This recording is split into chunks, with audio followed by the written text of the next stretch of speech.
So next we have George, apparently in an effort to recreate a signature sound post-Beatles. He traded in his sitar for a slide guitar. Now, it should be noted that Paul also incorporated some slide into tracks like Hi, Hi, Hi, for example. And of course, John had one of the all-time most unique and masterful applications of slide in Number 9 Dream. Yes. So George leads off with his triple album magnum opus, All Things Must Pass. He does not commit the Ringo faux pas of, switching gears in genre style. He doesn't stick Patty in the band. But I think he is guilty of fan alienation faux pas in that during for his first solo tour of the U.S., he kind of forced the rock and roll fans who'd come out to see him to sit through a bunch of Indian music they clearly had no real interest in. I guess he figured that since he liked it, they needed to like it too, sort of like parents telling their kids to eat their vegetables because I know what's good for you, Right. And another knock on George was the sense that he might have been a bit too preachy with all these spiritual God songs. I'm not sure that's entirely fair because, he did write about other things, Frankie Crisp, Apple Scruffs, and even his God songs, he was mixing it up. He wasn't just like rewriting the same song over and over. So before I run through, the title discography for George, what was your entry point to solo George? My Sweet Lord, when that came out, was inescapable. I mean, that song was just everywhere. And that was, in fact, an album that we had in our house before I'd really fully wrapped my head around the identities of the four ex-Beatles at that time. It was all part of the same canvas, and I didn't really, it took me years to finally figure out, that was an ex-Beatle, and that was George, the lead guitar player. Okay. But the first song I remember of his being on the radio and being heard a lot, I remember What It's Life, but I also remember Give Me Love being, a big thing when that came out, and it just was something that really caught your ears, and it's got that great slide guitar motif, and it was just a strange song. I mean, it went to number one, but it didn't sound like anything else on the radio at the time. When I was in the 8th grade, one of my classmates, for a birthday present, they gave me 33 1/3. Wow. So I have a long history with that album and a lot of nostalgia for it that I don't have with George's other release, which, by the way, were All Things Must Pass, as we already mentioned. I'm not really going to count Bangladesh. Living in the Material World, Dark Horse, Extra Texture, 33 1/3, which is actually a reference to his age at the time, by the way. That's how old he was, 33 1/3.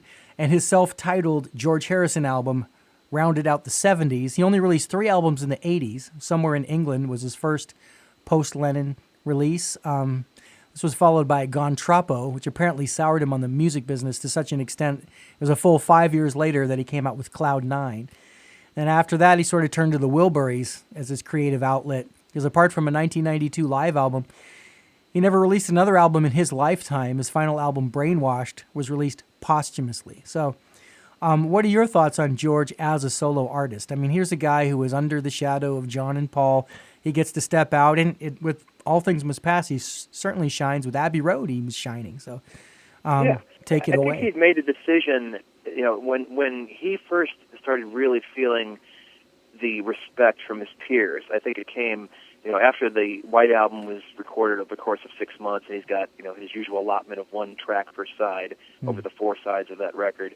He goes to America, working on Jackie Lomax's album. He's hanging out with Bob Dylan. This big friendship is developing between those two guys and the band up in Woodstock, New York. And he, for the first time, is really feeling this acclamation from people that he respects as artists that are really, telling me, God, you're producing such great material, and you're singing, you're playing, all this stuff. Everything is being denied in his own band. And, he's riding this sort of high going into the Twickenham sessions for the Get Back, Let It Be project, and he's bringing in one gem after another of these great compositions. He was on such a roll at the time. Let It Down, and Hear Me, Lord, and All Things Must Pass, and Isn't It a Pity? All this great stuff that is just being summarily rejected or played so badly that he withdraws it. And you could see a real turning point because, of course, during that period, that project, he quits the Beatles. He's got no intention of rejoining them, but he gets eventually talked back once his conditions are met. And you kind of look at it as what other George Harrison songs got recorded. It was like he was saving the more commercial, lightweight stuff for the Beatles while stockpiling all this heavy stuff that meant something to him, all the personal stuff. Right.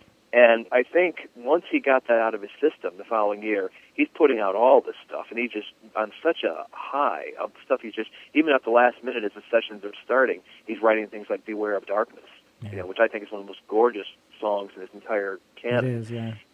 And he is really thinking deeply about the presentation. So, he has this great, package with a poster and a box set, and all the lyrics are printed. There's just grandeur about the whole thing. He's going to make sure that nobody overlooks him again with this, his first solo album material post-Beatles. And it just, boom, it got him all the plaudits he'd been denied all those years in the shadow of Lennon and McCartney. Worldwide smash with My Sweet Lord, which of course puts a target on his back and gets him sued. But followed by What Is Life? Great. That if you want to point to something where the actual collaboration between an ex-Beatle and Phil Spector really reaches zenith, I don't think you can do any better than What Is Life. No. That Spector Wall of Sound is just a great commercial track. So I think from that point on, having gotten the validation from the world that he'd been denied for so many years, I think George was really crafting material for his own liking and less interested in playing rock star at that point. Sure. He did the Bangladesh benefit, and that took a lot out of him for the next year or so till he finally got back to business with living in the material world. Produced a number one hit single, also went to number one itself, but it was a little hard for most fans to really absorb, because here he was letting his spirituality come out, and there was no mistaking with the packaging and certain songs that came off as sort of sermons. Yeah. But he was singing about what was important to him, and he wasn't worried so much about crafting the next big hit single. No. And then he goes on with Dark Horse, which finds him kind of bottoming out, and his voice is shot, but he's still producing some great, great music and writing great tunes. The public just wasn't ready to receive the whole Ravi Shankar Roadshow with him. I think if he'd done the tour with the 33 1/3 album, which really saw him bouncing back and much more on a high. He was with Olivia. He'd gotten a lot of the partying out of his system and the substance abuse problems. He was really in a good place when he made that album. George did some interesting covers. He did a version of Bye Bye Love as a rather indifferent comment on his wife, Patty, leaving him for his best friend, Eric Clapton. He had a good ear for it. I mean, he had a huge hit with his cover of Got My Mind Set on You. And he knew, I guess he had that in the back of his mind for years. He covered Cole Porter. He covered Harold Arlen. So he had a taste for the standards. I was about to say he never tried to recapture that style the way Paul did, but I guess he did do that zigzag thing with Jeff Lynne for some Madonna movie. What's your song selection for a George gem that casual fans might not know? I do think that, while he was not necessarily striving for commerciality after a certain point, he would make the promos and put out the singles, but I don't think he was necessarily trying to compete with ABBA and the Bee Gees and everything else that was going on in the charts. No. I think that he had kind of found his voice past a certain point. He'd made the album in '79, the self-titled George Harrison album. Had a great commercial tune in there, it would blow away. And which is sort of like Son of All Things Must Pass, literally, if you look at it lyrically, about, these clouds will pass and the sun will come back, that sort of theme to it. It's really kind of cool when you look at it that way. And that album, it's got a very mellow vibe to it. He'd gotten a Warner staff producer, Russ Titleman, to produce it with him. A lot of it's very acoustic. A lot of it was written in Hawaii, where he had a home by that time. And then he follows that on the following year with Somewhere in England, which has got more of this sort of, him putting to music in his own very unique style, because he was so very deliberate in the way he would arrange, slide guitar motifs and instrumentation and all that stuff. I mean, he was very meticulous about that. And it's him really finding his voice as a sort of balancing act between the, sort of commercial, upbeat, poppy stuff, as well as his more serious issues, things he wanted to sing about, mortality and spirituality and things like that. And so he delivers it to Warner Brothers in the fall of 1980. And this is around the time that on one of their subsidiary labels, Geffen, John Lennon is getting ready to make his comeback. And so these albums are going to come out at the same time, like a couple weeks apart, head to head.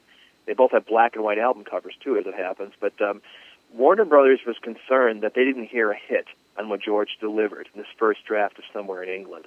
And so they had him take it back. They said, we want you to replace these 4 songs. And by the time he'd gotten the album brought to their satisfaction, John had been murdered. And one of the songs that he'd actually started in John Lennon's lifetime had gotten the lyrics rewritten and came out as a tribute all those years ago. Yeah. And that became the hit that they were looking for in the spring of 1981. Wow. But the 4 songs that got dropped, you look at them and listen to them now and you think, what the hell was clogging their ears when they decided these songs didn't belong on the album? And I chose one of them, a song called Sat Singing, which to me is as lovely an expression of George's spirituality without being heavy-handed as anything you'll ever hear by him. You know, great vocals, great harmonies, great slide guitar, and he sounds so joyful when he sings the song. It's like, why the hell didn't this come out? If it didn't come out, how do you have these 4 songs? Because I've never heard of these 4 songs. Well, eventually when he was sort of tossing out the stuff that had been left in the vaults, as it were, during the 1980s, he put out the Songs of George Harrison, Volume 1 and Volume 2, these limited edition leather-bound volumes by Genesis Publishing in England, and they were like these, hand-signed and numbered books of reproducing his handwritten lyrics to the songs. They spread it over 2 volumes, and they released a CD with the 2 of them of some of this leftover material. Okay. A couple live cuts and a couple of the Somewhere in England songs, and so that's how they got out in the public. There was an official release. It's just kind of lesser known because I'm looking forward to hearing this, and I need to hear the other 3 too because I'm not even aware of this song title. Oh yeah, they're quite good, and I wish the Harrison estate would give them a proper wide release. I mean, the moment came when they remastered Somewhere in England. They could have easily tacked those on there as bonus content. Oh yeah, They didn't do it. Obvious choice. Yeah, they restored the artwork, but not the songs. Yeah. So you said the song is called Sat Singing? Sat Singing, yeah. There's a Sanskrit word, sat sang, that I think he's playing off of. Yeah. And what it means is being in the company of the greatest wisdom. And it's actually a song about him trancing out when he was meditating. And so that's the literal theme of the song, but I think anybody can get anything without knowing that, just listening to it. Well, let's do that. Let's listen to it. Here is a little-known George Harrison song from, you said it was about Somewhere in England, about 1980? Yes. Okay, let's check it out. Sat Singing.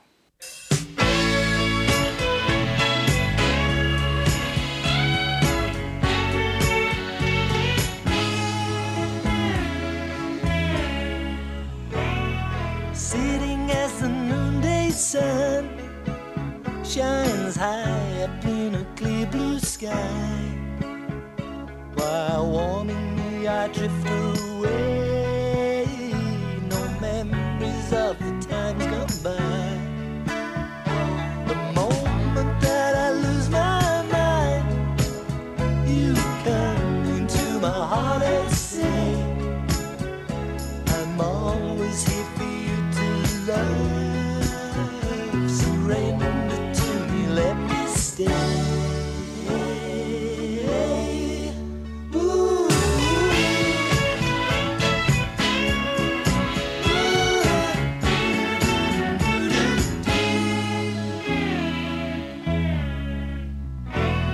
Sinking deeper still inside, I feel awakened from my dream, resting in some golden flow, becoming part of you it seems. Nothing separates my life from that retreat of cold hard gold. There's all in this external world results from deep within my soul.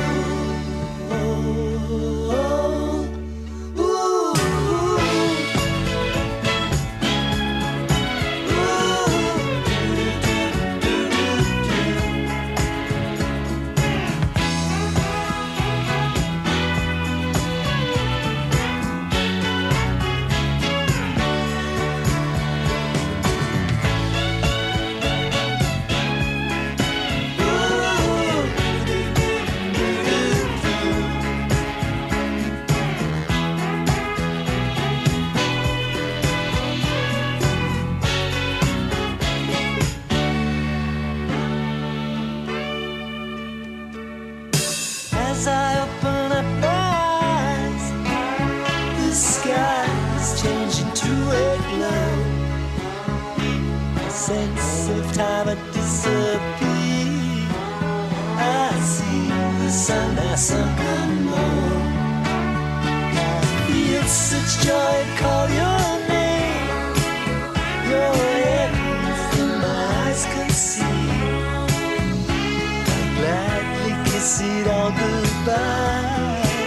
Stay here for company.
All right, man. Well, that was a treat. I'm sure if it was new to me, that is probably new to a lot of our other listeners too. And you explained why it wasn't released. Record companies, they're really good at fiddling, aren't they? Not always for the better. Well, as far as my own George pick, as I said, I'm partial to 33 1/3, so anything on that album is great to me. There's a track on his Dark Horse album called Far East Man that I've always liked. That has a sort of Curtis Mayfield, kind of like a soulful vibe, kind of like when Jimi Hendrix did, Electric Ladyland, the actual song, Electric Ladyland, a little bit more of a soul groove. I also like This Guitar Can't Keep From Crying from Extra Texture, sort of a variation on While My Guitar Gently Weeps. Writings on the Wall from Somewhere in England also sounds like classic George. But the song I've chosen to play is from that 1979, Maui album, where they mention Hannah, soft-hearted Hannah. I kind of think of this as George's Maybe I'm Amazed, in that it basically expresses the exact same "You've rescued me" sentiment to his second wife, Olivia, that Paul expressed, all those years ago, as they say, to Linda. Same sentiment, different guy, different woman, different song, but same idea as Maybe I'm Amazed. So this one is called Dark Sweet Lady.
Never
So, John Lennon, of all four Beatles, he has the least solo output to pour over, both due to his untimely death and also that during that 10-year period we're talking about, he basically took a 5-year vacation from recording, though your book still keeps close tabs on what he was up to.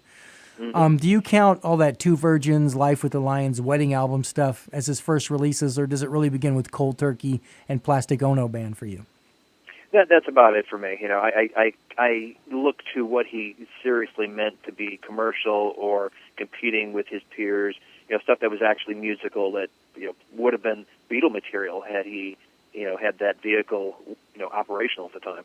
Talk about alienating your fan base. I mean, his earliest Yoko-driven releases, were some of the most self-indulgent and pretentious recordings in history. I mean, it's almost like he was daring his fans, challenging them to still like him. Sure.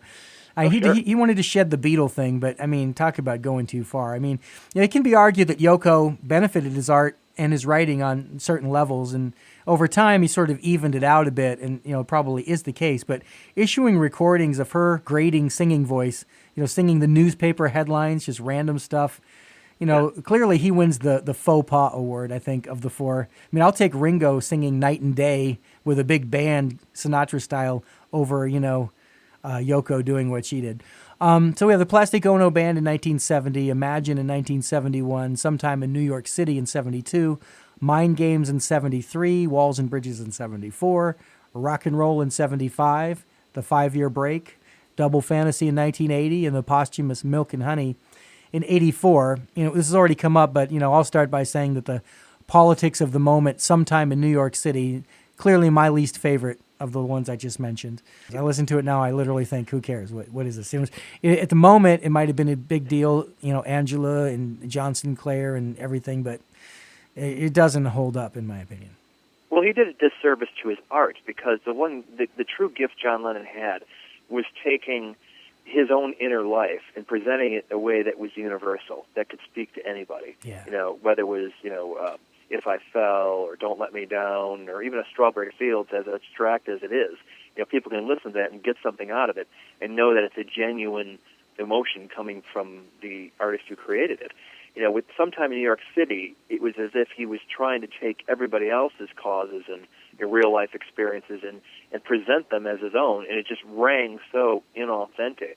Mm-hmm. It was not what he did best. No. And, not mentioning the fact that half that stuff was outdated yesterday's news by the time that record came out. Exactly, yeah. What was the point of it? It was, he could put out as a series of singles or, not album stuff, but, it was a major misstep, and, he really got burned badly for it because it cost him his commerciality for quite some time. Yeah. It's amazing when you look at Mind Games, which he rushed out to sort of, once he recovered his senses and went back to the studio, it was sort of a retreat to sort of the Imagine template. But Ringo was outselling him at the time in terms of records. I mean, Mind Games was a fine single, and I think it barely made it to the top 20, while Ringo was killing them with 2 back-to-back number ones off the same album. Well, Plastic Ono, Imagine, and Mind Games all have some great moments on them. I have to say Walls and Bridges is a standout for me of his 70s work because I think it's the most consistent and has, the most interesting material on it. It's an unsung gem in his body of work. He was dismissive of it later on when he was doing the interviews for Double Fantasy because he didn't make it with Yoko, and he called it the work of a semi-sick craftsman. It's such nonsense. I think it was him reaching that sweet spot as a writer that he hadn't seen, so consistently with such universal appeal as maybe as far back as Rubber Soul, when he was cranking out stuff like Norwegian Wood and Girl and In My Life. Mm-hmm. This was him taking, as I said before, that inner life of his. His marriage is broken up, and he's coming to terms with being an adult and still trying to live like he's a teenager and how it doesn't work. And that's what the album is. It's like a callback to the Frank Sinatra and the Wee Wee Hours 50s concept albums. That's what I compare it to as a start to finish song cycle and musical statement. And it's a real gem. And I think that it really marked him taking the personal song craft, like Plastic Ono Band type stuff, and getting that commercial sensibility of both arrangements, productions, and musicianship that he finally reached a peak of. Having produced a Harry Nilsson album that year and having produced Mind Games himself, that's where it all came together, was Walls and Bridges. Well, let's move up to Double Fantasy. I mean, it might surprise people to know that Behind Walls and Bridges, my second favorite Lennon album, is Double Fantasy.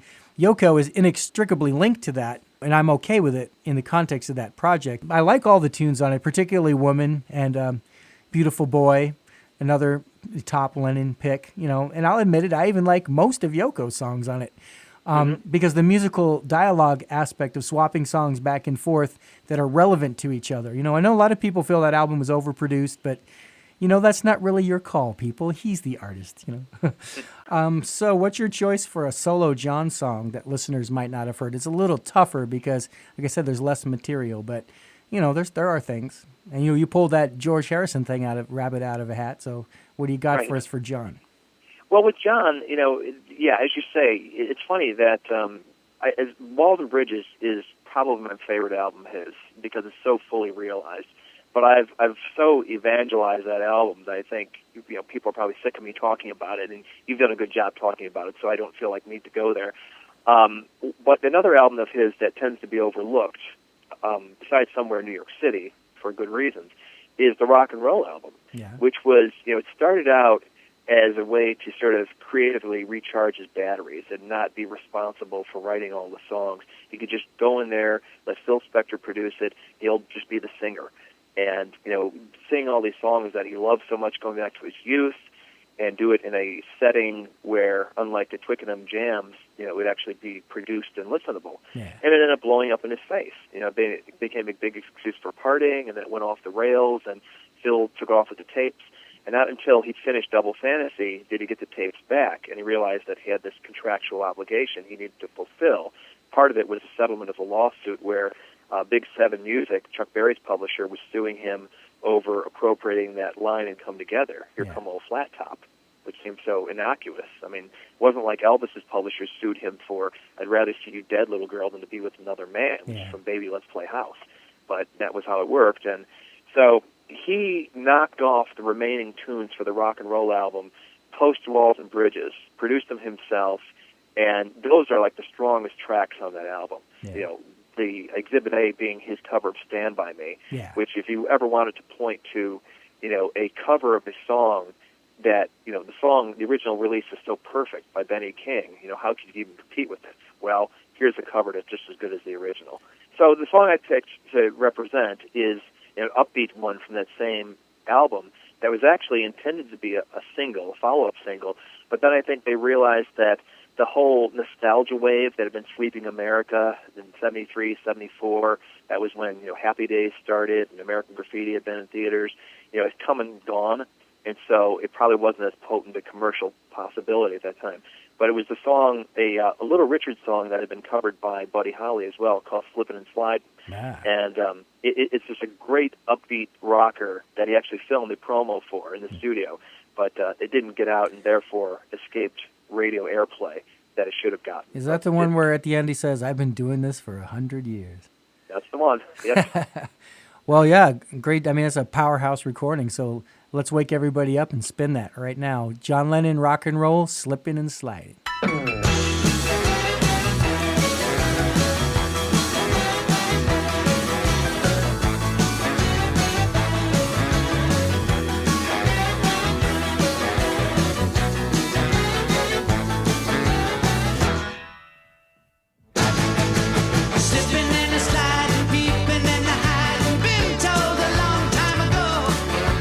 Slipping and the sliding, beeping and the hiding, been told a long time ago.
Well, that is John at his rock and roll roots finest. There's a lot of power in that recording. In early rock and roll in general, it was about attitude and energy level more than the actual chord changes, which had been around for a while.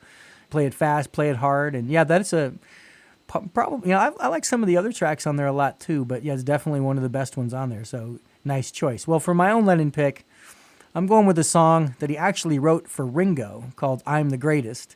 While many people are, no doubt familiar with Ringo's version, they might not have heard John's demo of it, because I find it interesting to hear John singing it.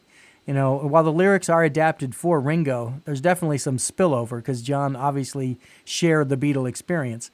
And the Mean Mr. Mustard rhythm also contributes to the Beatleness of it all. So yeah, let's check that out. From the John Lennon Anthology, where this is commercially available, here's John's version of a composition he gave away, presumably so Ringo could brag about himself, but also shrug it off and say, hey, John wrote it, not me. This is I'm the Greatest.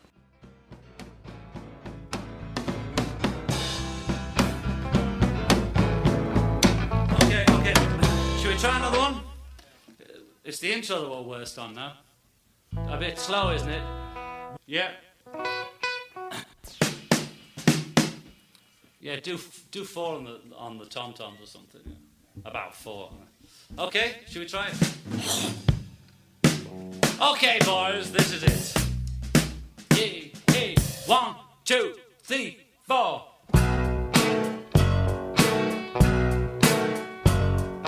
When I was a little boy, way back home in Liverpool, my mama told me I was great.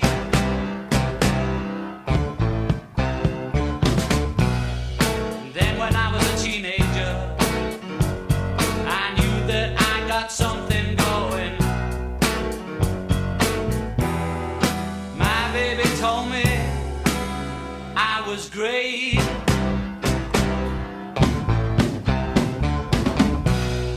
Now I'm a man. A woman took me by the hand, and she told me I was great. I was in the greatest show on earth, for what it was worth.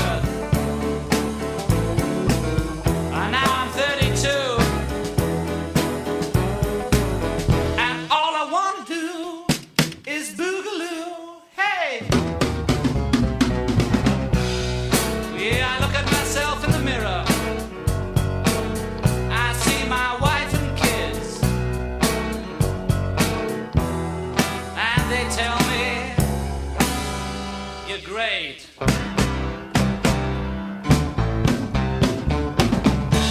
Now let me introduce to you the one and only Billy Shear. She's 32,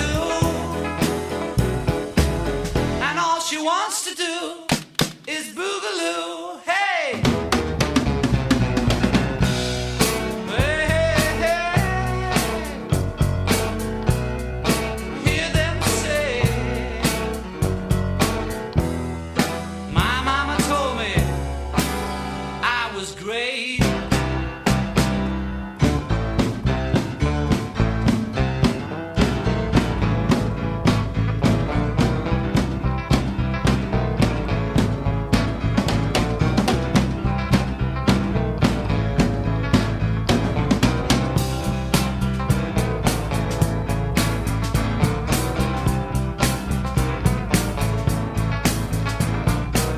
Let's go again. Okay, let's go from the top. Okay. Oh, that's okay.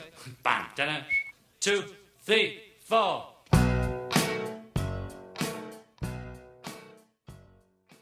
I want to remind everyone, especially with Christmas coming, about Robert's Solo in the 70s book, and of course his other books as well. Which website is the most comprehensive one at this point for listeners to be directed to get all your stuff? I would say go to somethingaboutthebeatles.com, because not only does it have all 30-plus podcasts there. But we have a shop there, which includes all my books that are in print, which is all of them but one.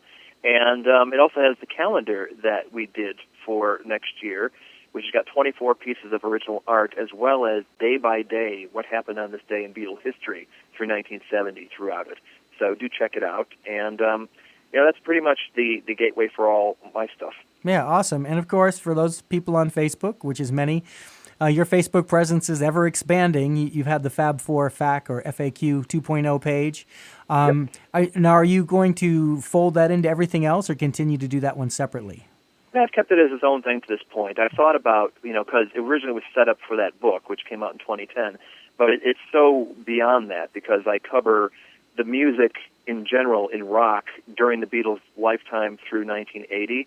So you're likely to find, the Sex Pistols were released on this day as the Carpenters were released on this day, because I wanted to really, sort of offer up what was going on in the musical world of the Beatles and ex-Beatles during that period.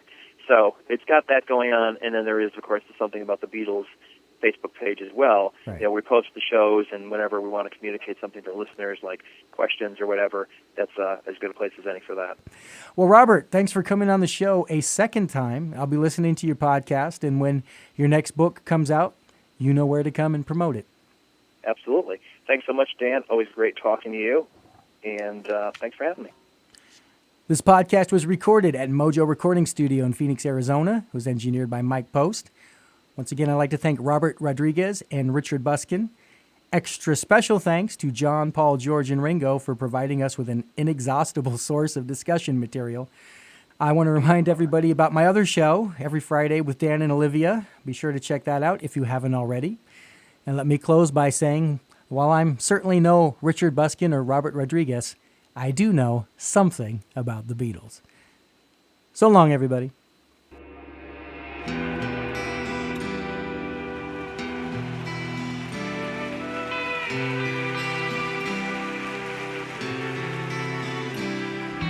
Why did the apple fall to the ground? Where have all the flowers gone? Who fired the shotgun?